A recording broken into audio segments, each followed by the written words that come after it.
Hey everybody, my name is Tony, and today I want to talk about something different called Mastodon. So lately you might have been hearing a lot of folks moving from Twitter to this thing called Mastodon, and we manage an instance of that and felt that it was probably time to kind of just provide a little bit of context for those that are migrating. So first off, what is Mastodon? So I like to explain it as just an application that facilitates the creation of what's called a decentralized social network. So if you think about Facebook and you think about Twitter, those are what we would call a centralized social network. They're owned by one entity. In this instance, Mastodon, the application, facilitates the creation of a social network that's not owned by anybody. And it's essentially comprised of multiple interconnected networks, which essentially are known as instances or these communities, and they interface with each other to create a social environment. And this is done via this concept of a Fediverse. So that's Mastodon kind of in a nutshell. Here's an illustration of kind of how that works. So on the bottom left here, you see noc.social, which is the instance that I manage with Daniel.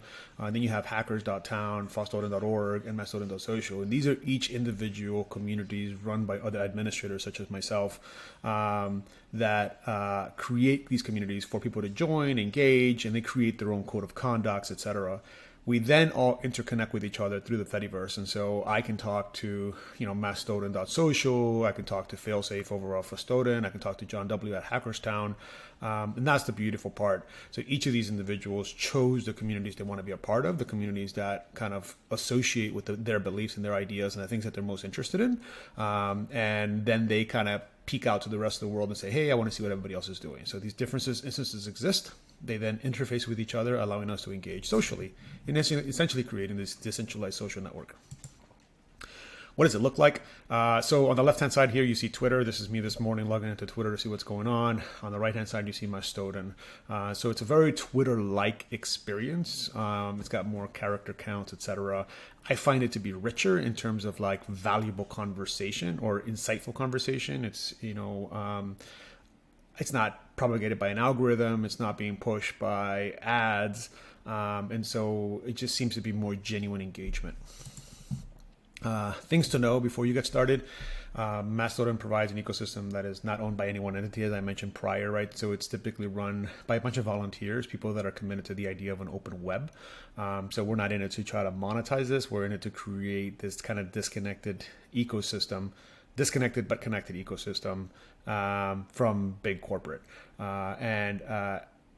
You have the ability to join any ecosystem or community or instance that you like. And that's what makes it so cool. So if you're interested in something like this, you could always go to instances.social. That kind of gives you a really cool wizard that allows you to identify things that you're interested in and tells you what instances kind of align with your interests. If you're a sysadmin, network admin, you could always try ours at noc.social. And if you're interested, you could always kind of visit an article I wrote back in 2020. Just go to Google, PerezBox.com, Mastodon, and this decentralization social platform should pop up.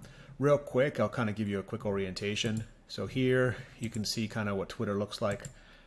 Same thing, home, you can see any notifications, you can explore, etc. And then over here is you have noc.social, same concept. So everything's on the right-hand side. You can kind of see the engagements. You can go to someone's profile. So very, very Twitter-esque. The design is probably not as Web 2.0 as some folks would like, but it does the job. So here's the Mastodon instance that I was telling you about. You can quickly click start, and it'll help navigate and tell you what you're looking for, what you're interested in, etc. And then that corresponds with the rules for an instance, and it'll tell you kind of what's something you might want to join. And then lastly, here's the article that I wrote in 2020 if you're interested. So with that in mind, I hope you have fun. I hope you enjoy. And if you get on Mastodon, look me up, noc.social at Tony. Thanks. Bye.